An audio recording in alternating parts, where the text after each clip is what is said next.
Welcome back to another edition of the Disney Dish Podcast with Jim Hill. It's me, Len Testa, and this is our show for the week of Schmurz Day, January 25th, 2021. On the show today, news, listener questions, and in our main segment, Jim talks about the history of Disney's Vero Beach Resort. It's the only DVC resort I've not stayed at, so I'm super excited to hear about this. Let's get started by bringing in the man whose wildlife tip for differentiating between an alligator and a crocodile is to check whether it sees you later or after a while. It's Mr. Jim Hill. Jim, how's it going? It's going well, Len. And this makes me think of, there have only, to my knowledge, been 3 different times that Disney has done walk-around characters to the park that were either alligators or crocodiles. They had the crocodile from Peter Pan as a costume. They also did Ben Alligator from Fantasia. From the that would have been interesting because character would have fit into the Animal Kingdom Fantasia-like thing for Beastly Kingdom. Okay, he would have. And then finally, we had Louis from Princess and the Frog, who the Imagineers are revisiting right now for that Splash Mountain Princess of the Frog redo. And it turns out he's going to be a particularly difficult character to do as an animatronic because he's so big and so heavy. I mean, they did Brer Bear. They could do an alligator. Brer Bear at least was pear-shaped. With dealing with Louis, it's like dealing with a sentient kielbasa. Not a shape that lends itself to easy movement, or at least with an acrylic underpinning. So it's like they're facing some challenges. I think sentient kielbasa should be one of the characters on Welcome to Night Vale. I think the podcast, if it's not already, I haven't listened in a couple of years. It might be. Who knows? We'll have to check. So, all right, Jim, let's do a quick shout out to subscribers over at DisneyDish.bandcamp.com. Thanks to new subscribers Bailey Aggie 2022, KLT, and Mystic 6, and longtime subscribers Disney Doodle, S. Gillespie, and Grace V. Jim, these are the winter sports veterans who were tasked with teaching Olaf how to ice skate for his scene in the Frozen Ever After boat ride. And I'm told the original idea was for the Olaf animatronic to do a backflip, but Josh Gad said that was Surya Bodley's move, and Olaf felt like more of an Alina Zagatova style skater. So it never happened. True story.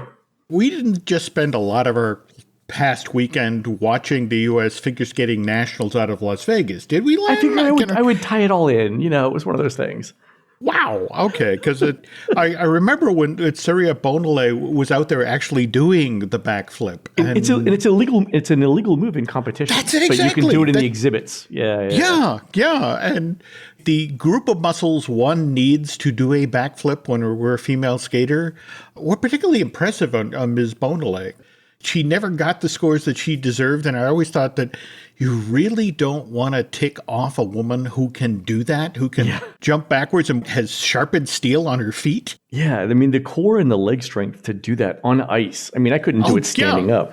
I couldn't do it off of a diving board probably, and she can do it, well, on ice skates. Yeah, that's it was amazing, and they made it an illegal move because she had the strength to do it, and the no fear one else was did, exactly. No, that's exactly it. That some kid would imitate her and get hurt. It's true.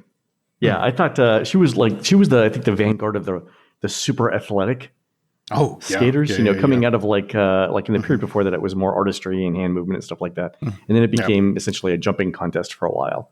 Honestly, Nancy's gone to, out of the last 7 years, 5 or 6 of the Nationals. She always volunteers, and she was sitting watching Peacock all weekend as the skaters played, and was just sort of like, I want to be there. That's funny. Yeah. Mm-hmm. Jim, the big news over the last week, of course, Disneyland cancels its annual pass holder program. So this affects hundreds of thousands of people in Southern California. My guess here is it's a response to upcoming park capacity limits when Disneyland reopens. The impacted demand will have been a full year without people having access to Disneyland in March. And the fear is it would be the Oklahoma land rush only with mouse ears. Yeah. And so something had to be done. And this finally is the corner Disney got forced into. Well, we've said for a while that Disney was looking at ways to revamp its Disneyland pass holder program. And we've talked in the past on the show about how Disney has raised the price of an annual pass from a few $100s to, over $1,000. fairly rapidly in the last couple of years in an attempt to price out some of the market, or at least to make the revenue that they're getting from annual pass holders roughly equivalent to that they're getting from out-of-state guests. Because Bob Chapek has said, right, annual pass holders who come in for a day or two at a time aren't as profitable as out-of-town guests who stay for a few days. They aggressively bumped up the price, but then they kept the monthly payment program. For a number of friends of mine, they just began to think of their Disney annual pass as, like their cable bill. Like, exactly. Yeah. I mean, I pay $100 a month and I get into Disneyland whenever I want. Yeah. It's just another bill you pay every month. Yeah. And that was the problem. Disney loved that money, but at the same time, they didn't like the issues that came with the annual pass holders. I mean, again, for example, one of the reasons we got the Pixar Pals parking structure was the fact that so many Southern Californians would drive to Disneyland as one person in their car. Yeah. Rather than the normal family vacation pattern where you arrive with 3, 4, 5 people in your car. Right. They have made assurances that on the other side of this membership program as opposed to annual pass program. Yeah, they specifically use those words. And so that makes me think that they were looking at some sort of points or days-based system where, your membership like DVC gets you a certain number of points that you can use over the course of a month or a quarter. Think about what we've already seen in place at Walt Disney World. The notion that if you buy your ticket in advance, and the notion if you buy it midweek, it's this price point, or if you get that much closer to the weekend.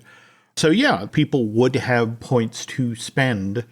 Disney has developed this group of annual pass holders who come to all the retail events, who are in there for, there's a lot of revenue lines that Disney would like to keep going, like for example, the collectible popcorn buckets, which were basically something that annual pass holders went for rather than the day guests. So on the other side of this, they do want those things to return. I know it's disturbing for the folks out in LA and Anaheim and environs. And also, to be honest, did you see what Universal and Knott's did? It's like, we love our annual pass holders. Come on in. I didn't see that. I saw that Universal Orlando did a couple of tweets about annual pass holders and something like that. But I didn't see that Knott's did as well. Yeah. So right now, Walt Disney World is not selling new annual passes. Do you think that when they revive the annual pass program, they'll be looking at a similar kind of membership or points-based system? If we're comparing California to Florida, they're two very different animals. I mean, we're talking 2 theme parks versus 4 theme parks. Yeah. We're talking about a significantly larger group of annual pass holders in California.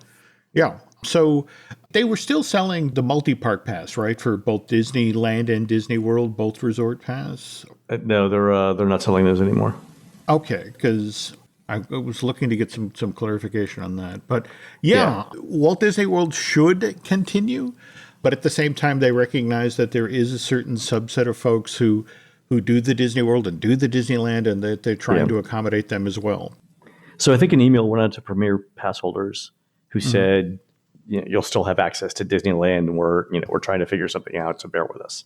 That's pretty much the language that I was hearing as well. So hard reality, the only constant in life is change. So, that's I guess we have to just roll with this change. Yep. The other big news this week, the Hall of Presidents closed for installation of President Biden's animatronic. No word on what's going to reopen. I did hear, Jim, that because of the furloughs and layoffs, that there aren't enough Imagineers around for a revamp of the show. So don't expect anything big in terms of changes.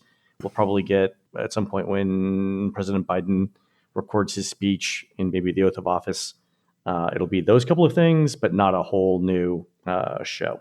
Did you get in to see the new version of Hall of Presidents when they put in the Trump figure? I haven't seen it, no. The film portion, the introductory elements were quite good. I mean, the update was smart and well done. The Imagineers felt it was somewhat challenging to work with Mr. Trump. In fact, I don't think it's John Carl's book, Front Row at the Trump Show, but they talk about going in to record with Mr. Trump, and they had prepped the speech that normally the way it works is they try to take whatever the president has said at the inaugural and kind of collapse it down to a 50 to a second to a minute long excerpt of the speech. Because again, the show still has to be able to get groups of guests in every half hour or so. Yeah, it's got to be snappy. Yeah. And President Trump's inaugural speech with things like, American carnage was a little dark. And so they had to work on a different speech. And when they brought him in to record it, Mr. Trump, as he's known to do, wanted to ad lib. But to be honest, they were thrilled with Biden's speech. It lends itself beautifully to cutting down a nice little hopeful excerpt. Yeah. And the only other note I have to share is the last time around, Disney farmed out the likeness. And that's not going to happen this time, is what you're saying? That's not going to happen. Because that was the other thing, that when the show opened, all people could talk about is like, that looks like Trump. It was not a particularly good likeness. I don't want to besmirch the outside firm that did that for Disney, because I understand it. They're the ones who've done like the Johnny Depp, Captain Jack Sparrow, and normally they're pretty good. But yeah, they'll do better this time with Biden. Fair enough. Jim, let's do some listener questions. Speaking of annual passes, Brandy writes in with this helpful money-saving tip. Former annual pass holders, those who canceled their pass during COVID, are able to get new annual passes now with the pass holder renewal discount. I had phoned ticket services concerning another ticketing question, and the cast member asked if I'd like to renew my annual pass, which I was very much interested in doing. Someone phoned me back after a week or so, and I was able to, quote, renew passes that were canceled in August 2020. The new one-year period doesn't start until we use the pass the first time, and the voucher we got says that we have until 2030 to activate it. I thought this might be helpful for some of your other listeners. So, wow, that's fabulous. Thank you, Brandy, for sending that in. Yeah. Christy wrote in about our show last week where we talked about the Epcot Person of the Century poll, and we mentioned it there, Jim, that Disney cast members had rigged it so that a Disney janitor had won. Christy writes in with the observation that this is the original Bodie McBoatface. Oh my God, I forgot about Bodie McBoatface. Totally is. Did that actually go forward in the UK? No, I think they changed it to something else, which was a shame. Okay. Another listener named Christy sent in a Disney survey with a question I've never seen before. She stayed in Orlando, but not in a Walt Disney World resort. And the survey question was this: where was the home where you were staying located? And the four choices were Davenport Claremont, Four Corners, which was one choice, Golden Oak, which is Disney's community over by the Four Seasons, other Orlando area, or outside Orlando. So Four Corners, Jim, is the area immediately south and west of Walt Disney World property. It's the area around 192 West, like Flamingo Crossing is. But why do you think Disney mentioned these two specific areas? There actually was at one point a national campaign for Kissimmee. Back in the day, people were willing to stay that far down 192 and travel up to Walt Disney World. So the Davenport, Claremont, Four Corners. Wow, that's almost in the exact opposite direction of Kissimmee. Yeah, I was thinking it had something to do with the development that Disney's doing at Flamingo Crossing, which is it's basically the middle of Four Corners over by Coronado Springs, and you just keep going where they've got like a Spring Hill Suites and a couple of other Marriott properties. But they just announced a huge development deal there for retail space and for cast member lodging. Isn't the Margaritaville development also? It is right there. Yeah, it's a little bit farther down. You have to take, I think it's Black Lake Road, there we go. Which intersects with Sherbeth. Yeah, over there. But that's a little bit farther down. Yeah. But it's just so fascinating to watch the center of gravity shift. And I don't know when's the last time you actually traveled down to Kissimmee, but it's just sort of like... It lived like 3 minutes from Kissimmee, but yeah. Okay, so... I mean, so West Kissimmee, like the west area of 192, the Four Corners area, yeah. I don't get there as often. I'm generally east of on the east part of 192. Yeah, but if you travel down 192 to Kissimmee St. Cloud, it's like a smile with all sorts of teeth missing. I just sort of, there's so much stuff down there that used to be attractions that people would visit that just, they don't go down that way anymore. And when you think about all of the money that was poured into the mile markers and, the changes of signage and all that to make it more attractive. And now here we are. Yeah, I mean, tons of mom and pop hotels closed. You mentioned Margaritaville, though. I have toured that. recently. Oh, okay. It's really interesting. They've got the big feature there is the cottages. So they've got these freestanding homes, anywhere from 1 to, I think, 10 bedrooms. And those to me seem to be a better deal than the hotel rooms. The hotel rooms are nice. They're in the towers. That's the first sort of phase of construction. I believe there's supposed to be 6 phases. I don't know how it got pushed off by COVID. There's still a lot of construction to be done over there. And there's not a lot of in-hotel dining options. I think they've got one restaurant and one sort of grab and go place. But what they're really relying on is the shopping center that's immediately adjacent to Margaritaville to provide restaurants and entertainment and stuff like that. But you can get to Disney pretty quickly, again, through that Black Lake Road thing where you don't have to go down 192. So it's sort of a shortcut. The thing I'm interested in seeing, and we've got people who are staying here coming up soon, is what the price point is. Like last year when they first opened, it was a little bit more expensive. The hotel rooms were a little bit more expensive than a Disney moderate. And I didn't see the value proposition for that hotel at that price point at that time, right? Because you still got to drive to Disney. You don't get the on-site amenities, and it's basically the same cost as a moderate. Now the rooms were nice, but it was the lack of sort of Disney on-site benefits that was making me wonder whether it was worth the money. So we'll see what happens this year. We got somebody, like I said, staying there pretty soon. Okay, love to hear that. We'll look forward to it. Speaking of other surveys, our listener Jen also got a new survey from Disney and sent in this really interesting question that I have never heard before. So I've never seen this asked in a Disney survey. And the question is this: in which of the following ways did you or will you plan to use the savings from this special offer? So Jen booked a Disney vacation with one of the hotel discounts that just came out. So what Disney wants to know here is, would you do with the money that you saved? And the choices are this: I upgraded to a better resort. I upgraded to a better room type within my resort. I'm going to buy more food or drinks. I'm going to buy more merchandise or souvenirs. I'm going to visit other non-Disney attractions. I'm going to save some of the money. I bought a longer ticket. I took a longer vacation. I saved all of the money and didn't spend it, or something else. So Jim, I've never seen this question before. What's Disney thinking here? It's basically folks in-house trying to justify, we reduced the price. We took a hit here, but we got them on property. Right. But look at where they told us where they spent the money. We reduced the cost of staying in a room here on property. Yeah. But in turn, they bought more merch. Or, or we make up the money in the back end, right? That's the big question. There we go. Right now, Disney is eyeballing all of these revenue streams that the company used to have. Things like Wild Africa Tracker. Yeah, after hours events, early morning events, fireworks cruises, All of them have gone away, so that every penny is being watched in the notion of, okay, I reduced the cost of them coming, but look how much more they spent on merch. And now, mind you, they will be checking whether it comes to what did World of Disney do, how were the sales there, or how did the Emporium do with that sort of thing, looking for hard evidence of what's been presented in these surveys. But interesting survey.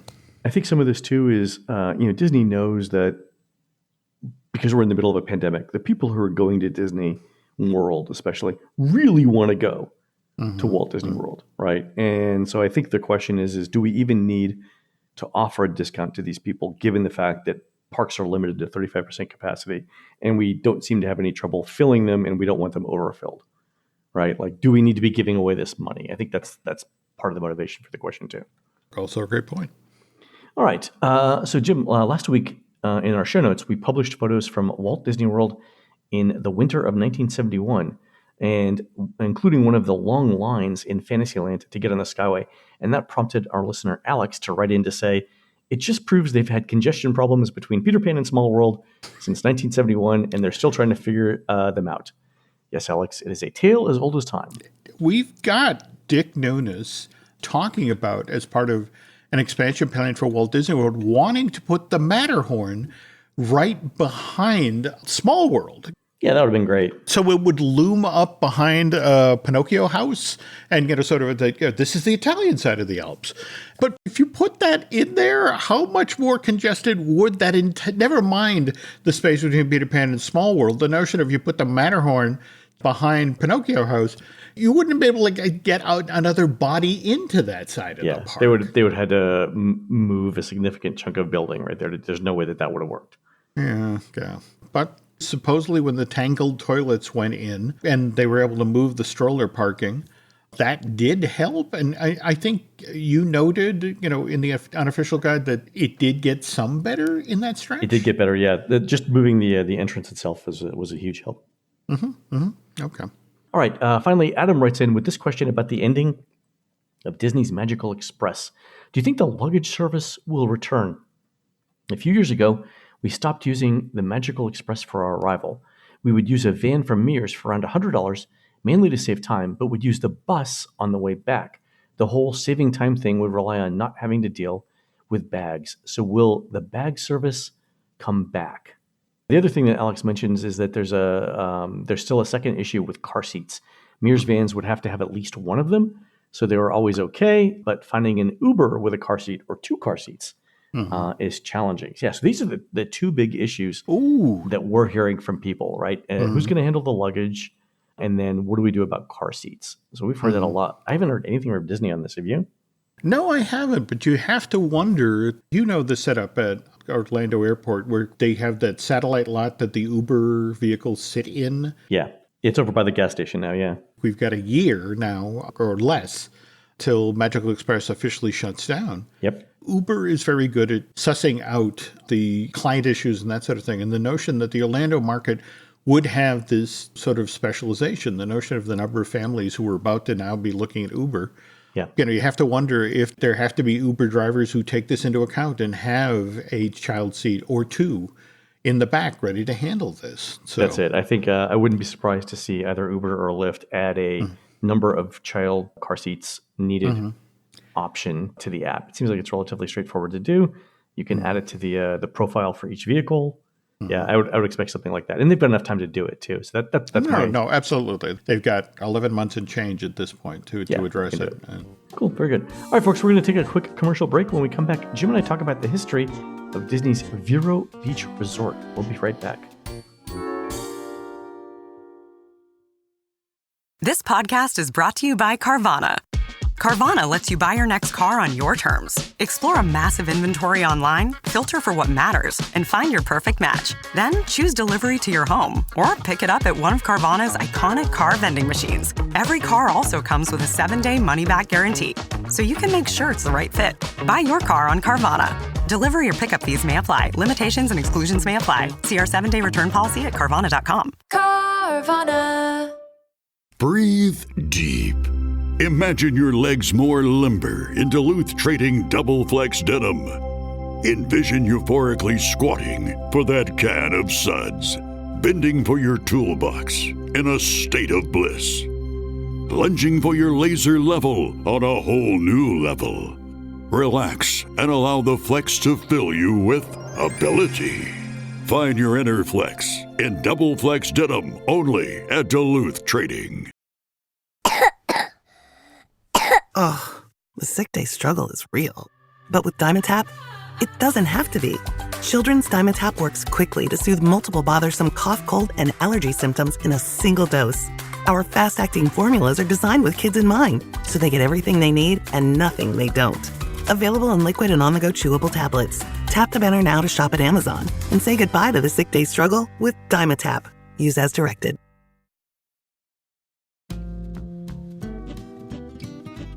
Jim, I was super excited when you mentioned Vero Beach as a topic for today's show because it's the one resort I've never stayed at. And it's kind of amazing because it's like 2 hours southeast of Orlando? I mean, it's a relatively straightforward drive. It is. Now, mind you, you have to go down what they refer to as Alligator Alley to get there. A two-lane road populated on either side by canals with reptiles. What could possibly go wrong, Jim? Oh, my God. Nancy and I have only been down to Vero Beach once, but it was the drive back that night on Alligator Alley where it's not just that it's a 2-lane, with canals on either side. It's that there are virtually no traffic, no lighting. So it is a dark road. Yeah. Yeah. You're driving in the dark on 2 lanes and all you can think of is they'll never find us. That's it. Yeah. And they were never heard from. Again, yeah, I have stories of driving on A1A back when I lived in South Florida. Yeah. Did not enjoy that part of it, but the resort itself was charming, and it's a small resort. It's only 175 villas, and it's themed around kind of the feel of the Florida's Treasure Coast. But Florida's Treasure Coast was not the first place that the Walt Disney Company thought of building a really for real beach resort. The original site that the company zeroed in on was 45 miles to the north along the Atlantic coast in Brevard County. This plot of land was to the south of Melbourne, Florida, and just to the east of the Indian River. Not something that the company was idly considering doing, Len. They actually bought the land. Really? When was this? What year? August of 71. So we're 2 months out from Walt Disney World opening. Okay. Company buys several beachfront tracts, total of 90 acres of land, wind up with 4,300 feet of beachfront property. Mm-hmm. Disney really did pick it up for a song. They got all of this property for $1.59 million. Wow. But you have to understand that they're buying this in August of 71 when money is ridiculously tight on the Walt Disney World project. Because again, remember, they're trying to get that place open for October 1st of that same year. But Disney felt this purchase was justified, largely because there was a concern that they were going to come up against traditional Florida tourism patterns. They do all of their research, and prior to buying the land in Orlando, they knew, for example, that during the 1960s, Florida was in the middle of experiencing a tourism boom. Prior to 1960, there were like 10.8 million people in the United States who would annually travel to Florida, but they'd largely go to the beaches. And Disney knew from tracking the numbers that had basically doubled in the mid-1960s, leading to the late 1960s. But again, that was largely because of Cape Canaveral. People now, because of their interest in what NASA was up to, would go down to Florida, would spend some time at the beach, but would swing over to Cape Canaveral. And especially if there was a launch scheduled during the time they were in town. In fact, July 16th, 1969, more than 1 million people then made their way to the Space Coast so they could watch Apollo 11 be launched. And Disney's concerns, and these were legitimate concerns, was that they were about to launch the Vacation Kingdom in the middle of the state. I mean, they knew people would come over and sample Disney World. But there are no beaches, right? Which is a huge draw in Florida, right? So there's some challenges. Okay, fair enough. Yeah, and the weird part of it is if you want proof of this, go watch the Project Florida film, the last thing that basically Walt films before he passes. And at one point, they have Walt standing with a pointer in front of a map of the state of Florida, and there's only a couple of cities listed on the entire state. You get Orlando and Kissimmee, so you get a sense of, okay, that's where Disney World's going to be built. And to give you a sense of where it is in the state, they also show, okay, off to the west here is Tampa and St. Pete. But the only other things listed in the entire state of Florida are Daytona Beach and Cape Canaveral. The Florida Tourism Board is smacking their heads on the table. No. That was what Disney saw as its competition. Sure. So right. I remember we talked about this with the analysis that Buzz Price did for Disney back in the 60s. Like, here were the major draws for Florida at the time. Okay, fair enough. Okay, so we know we are going to be competing with the beach. So why not join them? And Disney is very, very straightforward upfront about this plan for the resort. In the company's 1971 annual report, they include a beautiful aerial shot of the beachfront property that the company had just purchased, and they include this description. Looking to the future, subsidiaries of the company during 1971 purchased 5,000 feet of beach property along the Atlantic Ocean, representing approximately 80 acres of land south of Melbourne Beach in Brevard County. Our primary objective one day will be to provide a natural ocean beach playground for families visiting Walt Disney World. And I want to stress here, Len, that phrase, natural ocean beachfront playground. That's the giveaway that what the Imagineers were hoping to do out at Melbourne Beach wasn't really going to be all that ambitious. Mind you, it had a great name, Disney by the Sea. But the plan was it consists of a small hotel, condominium complex of equal size, and a restaurant that was supposed to have served folks who were staying at either of these facilities. And then out front, there was going to be a marina that could handle watercraft. Now, not cruise ships, mind you, but pleasure craft. The notion of tourists that would motor up for the day to Melbourne so they could experience Disney by the Sea. Really? Wow. Yep. So anyway, Disney World opens October 71. And Disney by the Sea stays very, very much front of mind with the folks at Walt Disney Productions. They're aggressively collecting data of people who are staying at the Contemporary, the Polynesian Village, and Fort Wilderness.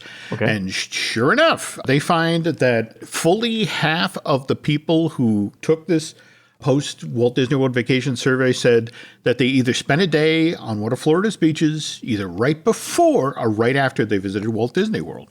So it's like, okay, we get it. Our data bears this out. So we jump now to the 1972 annual report, and the company gives shareholders an update. It's like last year, the company acquired 1 mile of beachfront property fronting on the Atlantic Ocean in Melbourne, Florida. And it's part of the Intercoastal Waterway, which connects the Florida to the entire eastern seaboard. And in future years, the company expects to make this beach available to Walt Disney World guests and residents of the city of Lake Buena Vista, which you'll remember we talked about in a show like 2-3 months ago. Mm-hmm. That was the suburb, so to speak, that Disney wanted to build next to the Lake Buena Vista shopping village that was sort of going to be the, we build the suburb first and then we build Epcot the city. Yep. Unfortunately, all of the Epcot the city and Disney by the Sea, it gets derailed by the Arab oil embargo, which happens October 73. And Disney's concern at this point is that if you remember the Arab oil embargo, at one point, the United States was actually gas rationing, that you were only allowed to fill up or actually not even fill up your car. You could every other day, right? Yeah, every other day, depending on whether or not you had an even or odd number on the end of your license plate. And I want to say some days it wasn't even fill up your tank. It was like you can get 10 gallons, you can get 5 gallons. Yeah, I remember this, yeah.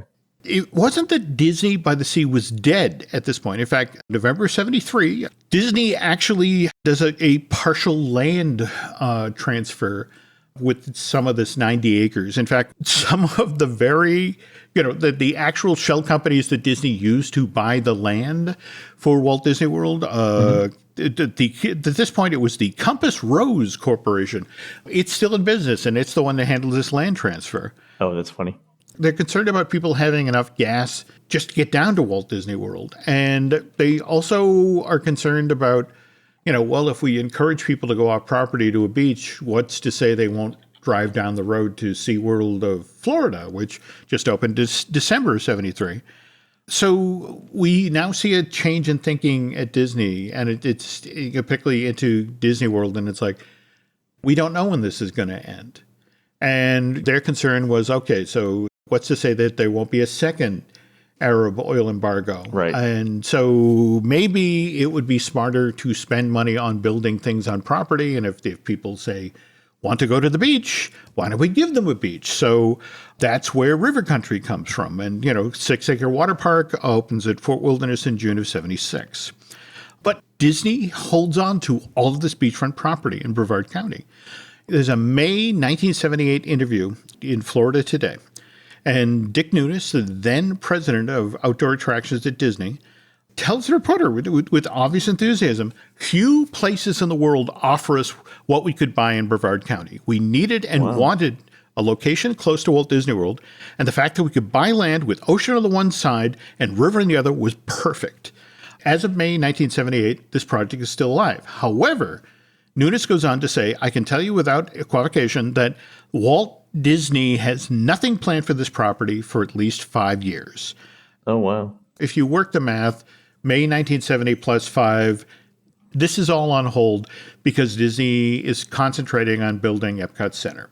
Right. That's supposed to open in October of 82, and figure if you a year to allow it to do the shakedown and get it open fully, then. So they're pivoting, they're imagining pivoting to working, once again, picking up where they left off with Disney by the Sea in 1983. But as part of this interview, the reporter brings up some of the rumors that over the years have been associated with Disney by the Sea. And at one point they were talking about, in fact, it's interesting, early in the show, you're talking about the gentleman with ties to transportation who was mentioning about monorail expansion. Mm-hmm. And the rumor was that Disney was going to run a monorail line from the physical Walt Disney World Resort all the way out to its beachfront property. And Nunes... Can you imagine what that would cost? Well, this is the thing. Nunes actually says, to laugh and said, people think that Disney has this endless supply of money. It's like, I wish we did, but we could do some of the things that people ask of us. And it's like, look, we have a concept in mind that we want to do here, an opportunity to expand, an opportunity to offer Walt Disney World visitors a complete Florida vacation with a trip to the beach included. We have put together some ideas, but nothing is set for the future, that's for sure. So Dick talks about money as part of this May 78 interview because Epcot opens, as we mentioned, October of 82. And this is when the Disney stock price really starts to take a roller coaster ride, largely because Epcot doesn't make its attendance projections and it doesn't make its guest spending projections. And by the time we get to the end of this roller coaster ride, it's September of 84, and Michael Eisner is now the new head of the Walt Disney Company. And Michael has his own ideas in regard to what he wants to do when it comes to Disney doing something by the beach in Florida. Oh, by the way, I want to mention that a good chunk of the info for today's story comes from Aaron Goldberg's The Disney Story, chronicling the man, the boat, the mouse, and the parks, was published by Quaker Scribe back in August of 2016. And I bring up the publication date because Aaron went to the Brevard County clerk back in 2016. And right. He asked for them to do a real estate transaction search for the 90 acres of beachfront property that Disney owns between the Indian River and Melbourne Beach. To see if they still owned it? The most recent transaction on this property was back in 98 when Disney, again, through Compass Rose and Lake Buena Vista property, sold off a teeny tiny chunk. So they still own this beachfront property? Which is an hour away from Disney World? Why? So they still own it. But why then, if they still own it, did they build at Vero, which is 2 hours away? The Brevard County site is a full hour closer to Walt Disney World. I mean, there's got to be a story here. I wonder if they were concerned that staying there would cannibalize stays at the parks for people who were going on Disney cruises. Ooh. Did not think of that. I mean, face it, we're not talking about a very sizable hotel anymore. Remember, they always described it as a small hotel, tiny condominium complex.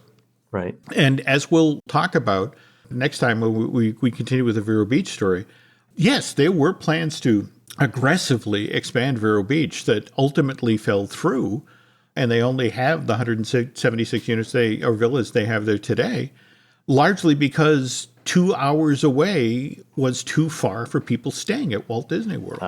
Okay. But again, we'll get to that story on the next show. Oh, that's fascinating, though. I didn't know they still own the land. That's fabulous. Yeah. I love that name, though, Disney by the Sea. All right, folks, that's going to do it for the Disney Dish show today. Please head on over to disneydish.bandcamp.com, where you'll find exclusive shows never before heard on iTunes, including a second set of ideas that Disney came up with for the Land Pavilion back in the 1970s. On next week's show, we'll finish up this story of Disney's Vero Beach Resort. You can find more of Jim at jimhillmedia.com and more of me, Len, at touringplans.com. We're produced fabulously by Aaron Adams, who will be giving knitting lessons in both the English and continental style at the Waynesburg Sheep and Fiber Festival on Saturday, May 15th, starting at 9 a.m. at the Fairgrounds in beautiful downtown Waynesburg, Pennsylvania. While Aaron's doing that, please go onto iTunes and rate our show and tell us what you'd like to hear next. For Jim, this is Len. We will see you on the next show.